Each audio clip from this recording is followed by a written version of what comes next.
हमारे चैनल में आपका स्वागत है।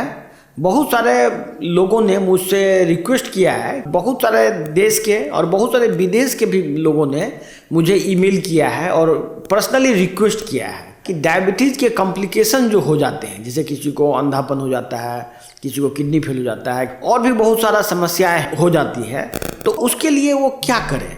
तो उसी को ध्यान में रखते हुए हम लोग आज इस वीडियो को बना रहे हैं। हमने पहले भी वीडियो में बताया है कि डायबिटीज़ जो होता है वो दो टाइप का होता है। एक होता है टाइप 1 डायबिटीज़, दूसरा है टाइप 2 डायबिटीज़। तो टाइप 2 डायबिटीज़ जिसके बारे में हम लोग अभी बात करेंगे, टाइप 1 डायबिटीज़ बहुत रेयर है, हम उसके बारे में बात नहीं कर रहे हैं अभी। टाइप 2 डायबिटीज़ जो कि ओल्ड एज में होता है, जिसमें सबसे ज़्यादा कॉम्प्लिकेशन होता है, जैसे किडनी फेल्योर, अंधापन, ये सब सबसे ज़्यादा टाइप 2 डायबिटीज़ में ही होता है। तो इसके बारे में बहुत सारे रिसर्च पेपर्स में, अनुसंधान में ये बात बताया गया है कि इंसुलिन की मात्रा जब ब्लड में बढ़ जाती है, देखिए पहले समझिए बात को, ये कितना उल्टा बात है। प्रायः लोग ये समझते हैं कि डायबिटीज इंसुलिन की कमी से होता है, लेकिन ये क्लियर कट है, हर एक जगह में लिखा हुआ है। एलोपैथिक डॉक्टर्स को किताबों में लिख के पढ़ाया जाता है कि टाइप 2 डायबिटीज इंसुलिन की कमी से नहीं होता है, ये इंसुलिन रेसिस्टेंस से होता है। इंसुलिन रेसिस्टेंस मतलब होता है कि ब्लड में इंसुलिन की मात्रा ज़्यादा है और फिर भी आपका शुगर बढ़ा हुआ है। ये इसका एक्चुअल में डिफिनेशन है। इसमें किसी भी तरह से इंसुलिन की कमी नहीं है।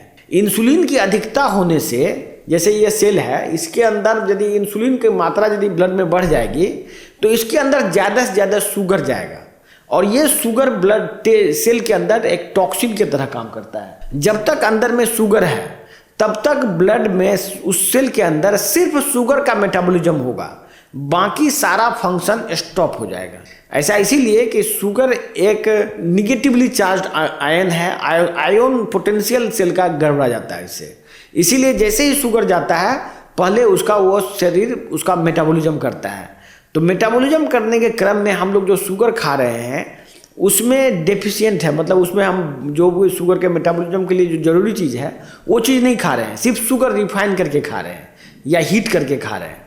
तो वो शुगर जो है, जो मेटाबॉलिज्म नहीं होता उस शुगर का, तो वो शुगर सीधे फैट में बदल जाता है और फैट में बदल के वो सेल के अंदर ही जमा हो जाता है। जब तक आपके बॉडी में इंसुलिन की मात्रा बढ़ी रहेगी तब तक आपका बॉडी रीजनरेशन फंक्शन उसका स्टॉप हो जाता है। क्योंकि आज जितने भी डायबिटीज़ के मरीज हैं सभी को इंसुलिन की मात्रा कई गुना बढ़ी हुई है। वो बहुत सारी दवाई खा रहे हैं इंसुलिन की मात्रा बढ़ाने के लिए, जैसे ग्लिमिप्राइड, सीटाग्लिप्टिन, मेटफॉर्मिन, इंसुलिन, जो डायरेक्ट इंसुलिन ले रहे हैं, ये सभी दवाई बेसिकली ब्लड में इंसुलिन की मात्रा बढ़ाते हैं। रिसर्च में ये भी पता चला है कि यदि आपके ब्लड में इंसुलिन की मात्रा बढ़ जाती है और सेल में इंसुलिन रिसेप्टर की मात्रा बढ़ जाती है तो वो सेल कैंसरस हो जाता है, कार्सिनोजेनिक हो जाता है। क्यों?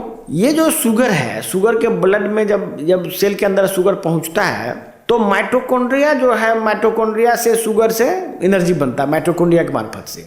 लेकिन यदि शुगर एक्सेस हो तो इतना सारा शुगर को क्यों एनर्जी में बदलने के लिए उतना न्यूट्रिएंट आदमी नहीं खा रहा है। एक्सेस ऑफ शुगर होने से माइटोकॉन्ड्रिया डिस्ट्रॉय हो जा रहा है। माइटोकॉन्ड्रिया डिस्ट्रॉय होने के लिए हम लोग दवाई भी खा रहे हैं, जो मेटफॉर्मिन है, एक्चुअली माइटोकॉन्ड्रिया का पॉइजन है वो।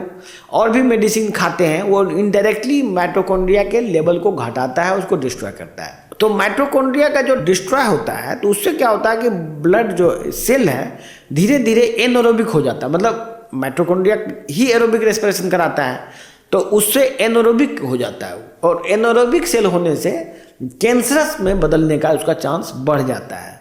आज जो कैंसर का इतना बाढ़ आया हुआ है, घर बहुत ज़्यादा कैंसर के मरीज बढ़ते चले जा रहे हैं, इसके पीछे कहीं ना कहीं इंसुलिन का रोल है। ऐसा रिसर्च पेपर में है। मैं एलोपैथिक रिसर्च की बात कर रहा हूँ। देखिए बहुत सारे लोग ये समझते होंगे कि ये नेचुरोपैथी वाले एलोपैथ का बुराई करते हैं, नहीं। एलोपैथ के रिसर्च में ये बात क्लियर कट है कि ये जो इंसुलिन की मात्रा ब्लड में बढ़ाई जाती है उससे कैंसर हो सकता है। इंसुलिन की मात्रा बढ़ने से दूसरा बीमारी है किडनी फेलियर। किडनी फेलियर कैसे होता है ये कई रिसर्च में सब साबित हो चुका है। जब आप ज़्यादा इंसुलिन मात्रा बढ़ जाती है ब्लड में तो जगह जगह फैट डिपोजिशन होना शुरू होता है। उसमें से किडनी भी एक है जिसमें फैट डिपोजिट। तो ये फैट डिपोजिट का चक्कर किडनी में ही नहीं, ब्रेन के सेल्स में और अदर सेल्स में भी होता है, और रेटिना के अंदर भी इंसुलिन की मात्रा बढ़ने से। इसीलिए हम आप लोगों से बहुत ही रिक्वेस्ट करते हैं, हम डॉक्टरों से रिक्वेस्ट करते हैं, जो लोग इलाज करते हैं बीमारी का, वो कृपया करके इस बात को समझें कि ये जो इंसुलिन की मात्रा बढ़ाने के लिए आप दवाई दे रहे हैं, ये तो कैंसर करता है, ये किडनी फेल करता है, ये हार्ट फेल करता है, इससे 10 तरह की बीमारी होती है, इसमें सारे रिसर्च में है। तो आखिर एलोपैथिक डॉक्टर एलोपैथिक का ही रिसर्च क्यों नहीं पढ़ रहे हैं? यदि वो एलोपैथिक का भी रिसर्च पढ़ेंगे तो उनको क्लियर कट पता चलेगा। आज जो कॉम्प्लिकेशन हो रहा है, किडनी फेल हो रहा है, हार्ट फेल हो रहा है, कैंसर हो रहा है, घाव हो रहा है, सेक्सुअल प्रॉब्लम हो रहा है, मेंटल रिटार्डेशन हो रहा है, लॉस ऑफ मेमोरी हो रहा है, ये सब का कारण क्या है? इंसुलिन की मात्रा का बढ़ना। जबकि हर एक बच्चा को यह सिखा दिया गया कि इंसुलिन की मात्रा घटने से डायबिटीज होता है। उस तरह के डायबिटीज को मेरे भाई टाइप 1 डायबिटीज बोलते हैं, जो बहुत रेयर है। टाइप 1 डायबिटीज के बारे में भी चर्चा करेंगे। मेन प्रॉब्लम अभी लोगों को टाइप 2 डायबिटीज का है, जिससे लोग अंधा हो रहे हैं, किडनी फेल हो रहा है, उसको बहुत सारे बीमारी हो रहा है।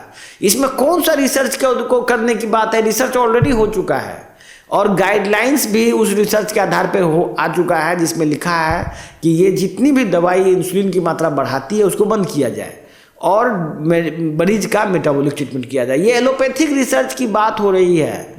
लोग गलतफहमी फैलाते हैं कि नेचुरोपैथ और आयुर्वेद वाले एलोपैथ के बारे में भला बुरा कहते हैं। ऐसा कुछ नहीं है, सिर्फ गलतफहमी की वजह से बहुत सारे डॉक्टर्स भी मर रहे हैं। तो हम आप लोगों से विनती करेंगे कि हमारे इस वीडियो को ज़्यादा से ज़्यादा लोगों तक पहुंचाएं, खास करके सरकार के लोगों तक आप पहुंचाएं, जिससे कि उनको इस बारे में पता चले। और बहुत सारे मिनिस्टर भी मर रहे हैं बड़ा तरफ के, तो मिनिस्टर का भी भला तभी होगा जब वो सच्चाई का साथ देंगे। धन्यवाद।